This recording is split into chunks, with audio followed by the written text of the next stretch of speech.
Secular اور liberal عالمی literature اور عالمی نظام تعلیم کا صرف اور صرف ایک مقصد ہے کہ پیغمبر، سائنسدان، سیاستدان، فاتح، تاجر اور دیگر اہم افراد کی عظمت، بڑائی اور کامیابی کو جانچنے اور انہیں کامیاب انسان کے منصب پر فائز کرنے کا ایک ہی پیمانہ ہونا چاہیے، اور آج کے دن تک وہ ہر کسی کو اس پیمانے کا قائل کر چکے ہیں۔ یہی وجہ ہے کہ دنیا بھر کے مسلمانوں میں مائیکل ہارٹ کی کتاب دی 100، جو تاریخ کے 100 کامیاب ترین انسانوں پر 1992 میں لکھی گئی، پہلے دن سے مقبول ہے۔ اس کی بنیادی وجہ یہ ہے کہ مائیکل ہارٹ نے اپنی کتاب میں جو ترتیب یا رینکنگ دی ہے، اس میں رسول اکرم صلی اللہ علیہ وآلہ وسلم کا نام پہلے نمبر پر لکھا ہے، اور ساتھ ہی اس نے آپ صلی اللہ علیہ وآلہ وسلم کو پہلے نمبر پر رکھنے کا جو پیمانہ بتایا ہے وہ یہ ہے: supremely successful in both the religious and secular realms, مذہبی اور سیکولر دونوں دائرۂ اثر میں انتہائی شاندار کامیابی۔ یعنی کتاب میں پیغمبر خدا صلی اللہ علیہ وآلہ وسلم کو اللہ تبارک و تعالیٰ کی جانب سے فرستادہ رسول نہیں،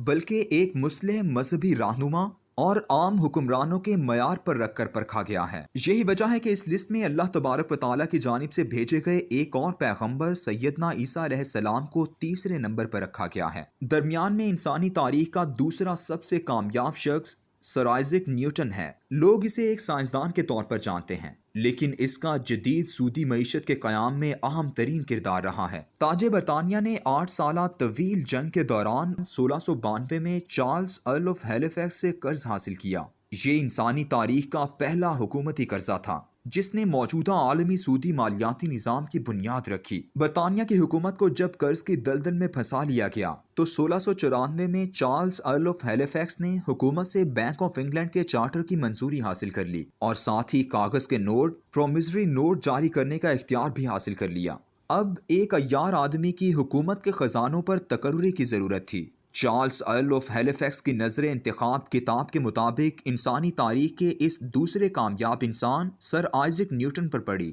اور ملکہ برطانیہ نے اس کے دباؤ میں آ کر 1694 میں نیوٹن کو برطانوی خزانے کا سربراہ مقرر کر دیا، اور یوں جدید سودی نظام کے ان آباء و اجداد کو کھل کر کھیلنے کا موقع مل گیا۔ نیوٹن کو سکوں کے ٹکسال کا نگران بھی مقرر کر دیا گیا۔ نیوٹن نے اپنے سائنسی علم اور سودی معیشت کی چال بازی کو ساتھ ملا کر ایک ایسا فیصلہ کیا جس کے اثرات آج 21ویں صدی تک جاری ہیں۔ قدرت نے سونے اور چاندی کے درمیان 1 اور 20 کی نسبت رکھی ہے، اور دنیا بھر کی آزاد منڈیوں کے تاریخی مطالعے سے یہی پتہ چلتا ہے۔ نیوٹن نے اس قانون فطرت کی صریح خلاف ورزی کرتے ہوئے 1717 میں بحیثیت چانسلر خزانہ سونے اور چاندی کے درمیان شرح مبادلہ 15.5 مقرر کر دی۔ اس طرح منڈی میں سونے کی رسد اور چاندی کی طلب میں اضافہ ہو گیا۔ بینک آف انگلینڈ کے مالکان نے نیوٹن کی ملی بھگت سے اس غیر قدرتی شرح مبادلہ کو قانونی تحفظ فراہم کیا، اور یوں سود خور بینکاروں کے خزانے بھرنا شروع ہو گئے۔ کس قدر حیرت کی بات ہے کہ ایک طرف محسن انسانیت سید الانبیاء صلی اللہ علیہ وآلہ وسلم کا نام پہلے نمبر پر لکھا جاتا ہے، جو اس سودی نظام کے بارے میں یہ فرماتے ہیں کہ یہ اللہ اور اس کے رسول کے خلاف جنگ ہے،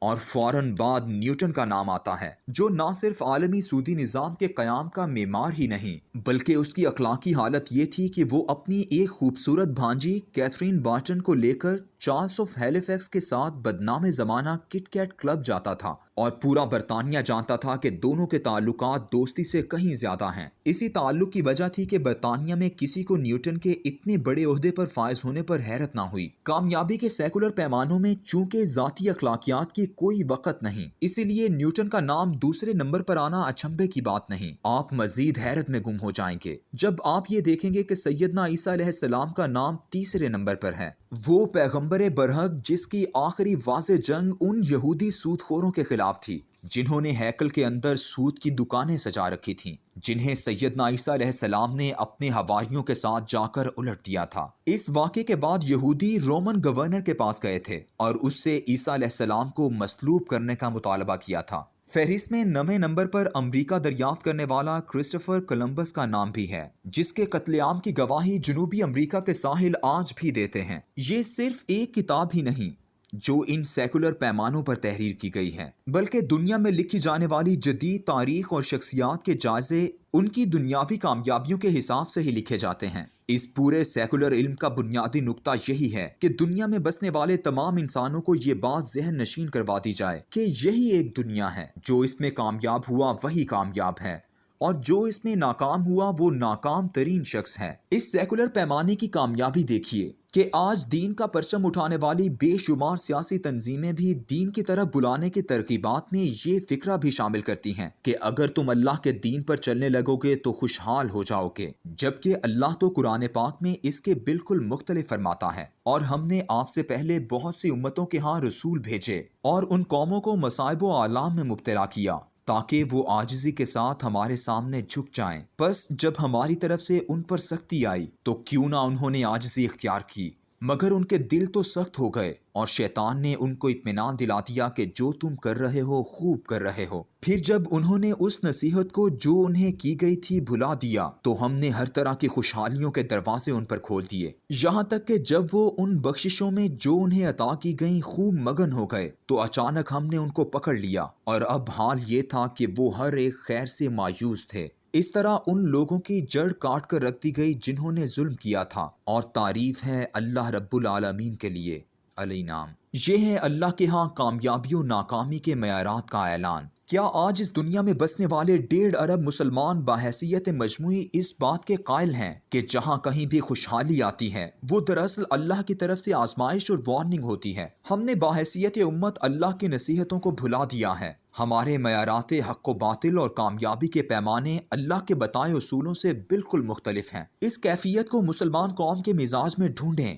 اگر جواب یہ ملے کہ ہم نے اللہ کی نصیحت کو پسے پش ڈال رکھا ہے تو پھر تیار ہو جاؤ کہ یہ تمام خوشحالیاں دراصل عذاب کی پیشگی اطلاع ہیں جس کا ہم شکار ہونے والے ہیں۔